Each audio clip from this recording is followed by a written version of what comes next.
கபடி கபடி சொன்னா கேளுடா டேய். கபடி கபடி சூர்யா கபடி மகேஷ் வேணாம்டா. கபடி கபடி விளையாடுற மாதிரி இல்ல. இங்க ஒரு சட்டம் போடுற மாதிரி இருக்கு. சொன்னா கேளுங்க சார், வந்துருங்க சார்.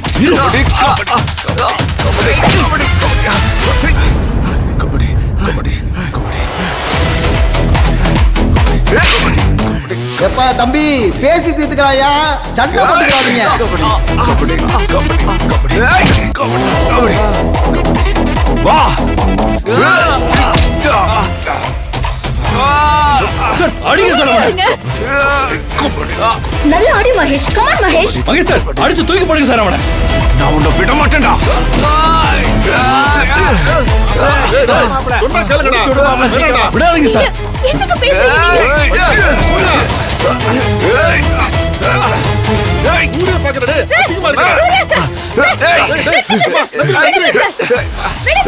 நந்தினி நீ போ, சொல்றத நீ கேளுங்க போ, சார். உனக்கு தெரியாது. இவனை இன்னைக்கு நான் விட மாட்டேன். விட்டுடா. ப்ளீஸ் டேய். சார், ஏன் சார் சண்டை போட்டுக்கிறீங்க? இது எல்லாத்துக்கும் காரணம் யார் தெரியுமா? ராஜாங்கமா உங்க குடும்பமா?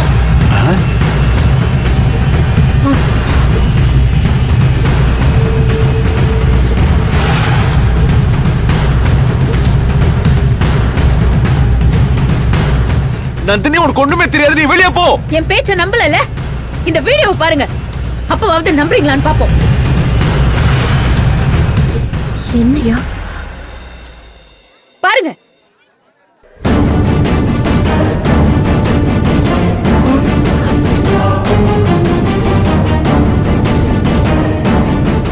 சுந்தரவல்லி தான் அன்பை ஆற வச்சு அடிச்சா நம்ப வச்சது.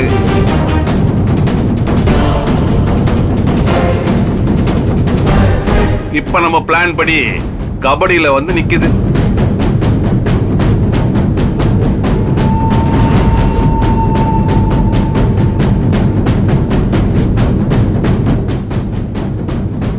ராஜாங்கம் என்னடா இது? யோ, என்னையா என்னது? நான் பாத்துக்கிட்டு இரு. ஆண்டி வா மச்சான். ஆண்டி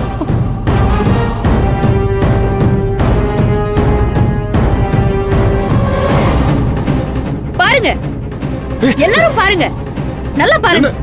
என்ன ராஜாங்க இது? நீங்களும் பாருங்க. ராஜா எல்லாத்துக்கும் காரணம் இந்த ராஜாங்கம் தான். தெய்வமேன்னு சொல்லிட்டு இப்படி குட்டிச்சாத்தான் வேலை பார்த்திருக்கியா நீ? ஊருக்கு நல்லது செஞ்சவங்களுக்கு நன்றியை மறந்து ஊரையே தலைகுனிய வச்சிட்டே. டேய் ராஜாங்கம், உன்னை என் குடும்பத்துல ஒருத்தனை தான் பார்த்தேன். உனக்கு ஏன்டா இவ்வளவு வஞ்சம்? யோ ஏய் என்ன? ஏய் சூர்யா வாயை திறந்தானே அவ்வளவுதான். இருடா. சூர்யா சார், டேய் வாடா. கொன்னுருவேன், ஜாக்கிரதை. இருடா. அவன் ஏதோ திட்டம் போட்டு பேசிட்டு இருக்கான், நான் பாத்துக்கிறேன். தம்பி கொஞ்சம் அடங்கு. ஏண்டா உங்க தாத்தனும் உங்க தாத்தனுக்கு அப்பனும் எவனோ என்னைக்கோ இந்த ஊருக்கு 50 100 பிச்சை போட்டதுக்காக நாங்க காலத்துக்கும் உங்க காலு கீழே பிராணி மாதிரி திரிஞ்சிட்டு இருக்கணுமா? ராஜாங்கம், ஏய். சுந்தரவள்ளி,